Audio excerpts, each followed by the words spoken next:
2 दिन पहले ही मेरी ननद रितु अपने बच्चों सहित हमारे घर आई। मैंने अपनी तरफ से उनकी सहूलियत के अनुसार सारे अरेंजमेंट कर लिए थे। मेरी ननद जब भी आती है हर पल बस अपनी मम्मी यानी मेरी सासू माँ के साथ ही रहती है। उन्हीं के साथ खाना पीना, उन्हीं के साथ सोना। भाभी की तो जैसे उन्हें कोई ज़रूरत ही नहीं है।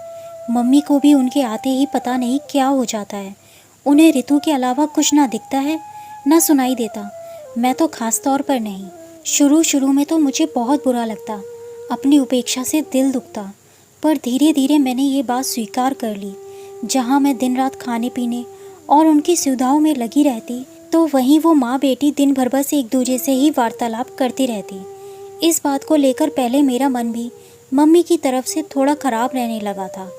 फिर मुझे धीरे धीरे समझ आ गया कि अगर मैं बात को दिल पर ले लूँगी तो सुख शांति तो मेरे ही घर की खराब होगी। और मैंने उनकी बातों और व्यवहार को नज़रअंदाज करना शुरू कर दिया। और यकीन मानिए, मेरे जीवन में सच में सुकून आ गया। अब मैं भी अपने पति और बच्चों में मस्त रहती हूँ। मेरे मायके में भी मेरी माँ और एक छोटी भाभी है। मैं और मेरी माँ भी शुरू से काफ़ी करीब रहे हैं, पर भाभी के आने के बाद हमने उन्हें भी प्यार और अपनापन दिया है। मैंने हमेशा माँ के साथ साथ भाभी को भी समय और महत्व दिया, जिससे आज मेरे संबंध भाभी से भी उतने ही प्रगाढ़ हैं जितने माँ से।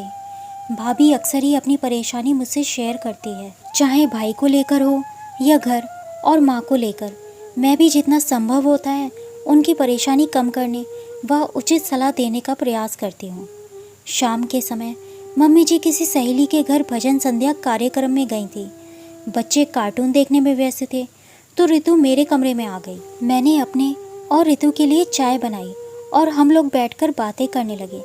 तभी मेरी भाभी नेहा का फ़ोन आ गया। मैंने उससे कहा कि मैं बाद में बात करती हूँ, पर वो बोली, प्लीज़ दीदी अभी बात करनी है, अर्जेंट है। तो मैं वहीं बैठकर नेहा से बात करने लगी, ताकि रितु को बुरा ना लगे और वो ये ना सोचे कि मैं भाभी के पास आई और भाभी मायके में व्यस्त है। नेहा और माँ के बीच कुछ कहासुनी हो गई थी और नेहा बहुत दुखी थी। बार बार माँ की शिकायत किए जा रही थी। मैंने उसे बहुत प्यार से समझाया, उसे एहसास कराया कि माँ को उसकी कितनी फिक्र है और आज की तारीख में माँ के लिए नेहा सबसे ज़्यादा खास और करीब है। उसे माँ की कही छोटी छोटी बातों का बुरा नहीं मानना चाहिए, और अगर कोई बात माँ को पसंद नहीं तो वो इस बात का ध्यान रखे। और मैं अभी माँ से बात करती हूँ कहकर मैंने फ़ोन रख दिया। मैंने तुरंत माँ को फ़ोन लगाया। माँ को जो भी गलतफहमी नेहा के बारे में थी वो दूर की, और माँ को नेहा को छोटा समझकर माफ़ करने को कहकर मैंने फ़ोन रख दिया। भाभी, तुम तो बड़ी ही अजीब हो, अपनी ही माँ की बुराइयाँ बड़े आराम से अपनी भाभी से सुन रही हो, रितु बोली। अगर माँ गलत है तो उनकी बुराई भी होगी और मुझे सुननी भी पड़ेगी। अगर नेहा गलत होती तो भी तो माँ उसकी गलती मुझे बताती और मैं सुनती, तो नेहा से क्यों नहीं? गलत माँ बेटी और बहू कोई भी हो सकती है। जब हम बहू की कमी देख सकते हैं तो सास और ननंद की भी देखनी और माननी चाहिए। मैंने रितु से कहा, माँ और भाभी को अगर उसी तरह मिलाती रही तो तुम्हारी तो मायके में कोई जगह ही नहीं रहेगी। रितु ने अपनी खास सलाह दे डाली। मेरी जगह जितनी होनी चाहिए है और रहेगी, साथ ही नेहा को भी उसका स्थान मिलना चाहिए।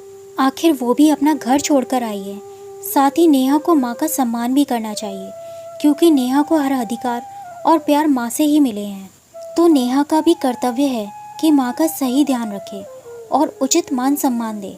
मेरी हमेशा यही कोशिश रहती है कि मैं माँ और नेहा दोनों को ही उनके कर्तव्य का एहसास दिला सकूं, ताकि उनके संबंध हमेशा अच्छे बने रहे। मैंने रितु की परेशानी का समाधान करते हुए कहा, पर तुम तो भाभी का पक्ष लेकर माँ को समझा रही हो। तुम अपनी जगह अपनी भाभी को कैसे दे सकती हो? अगर भाभी और माँ के बीच अच्छी अंडरस्टैंडिंग रहेगी तो तुम्हें कौन पूछेगा? रितु एकदम से बोल गई, पर अपनी ही कही बात से सकपका गई, क्योंकि कहीं ना कहीं मेरे और मम्मी के बीच वो हर समय थी। इसी कारण मेरे और मम्मी जी के संबंध उतने मधुर नहीं बन पाए जितने होने चाहिए। मैं रितु के पास बैठ गई और शांति से उसे समझाया, देखो रितु, मैं उस घर की बेटी हूँ और मैंने हमेशा ही नेहा और माँ के बीच अच्छे संबंध रहे ऐसी कोशिश की है।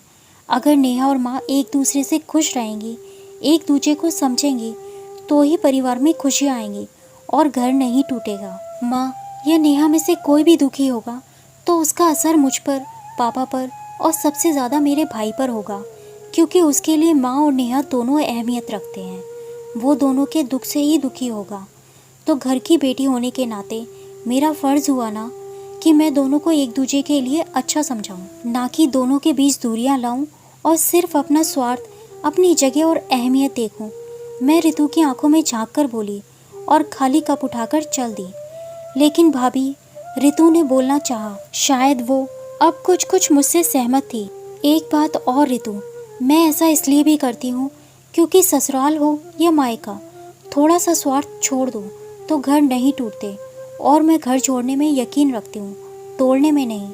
मैंने रितु के कंधे पर हाथ रखकर कहा तो रितु मुझे देखती रह गई। आज मैंने अपने घर की परेशानी दूर करने के साथ साथ ही शायद रितु को भी कुछ ज़रूरी सीख अनजाने ही दे दी थी। दोस्तों, कहानी पसंद आई हो तो प्लीज़ चैनल को सब्सक्राइब करें। धन्यवाद।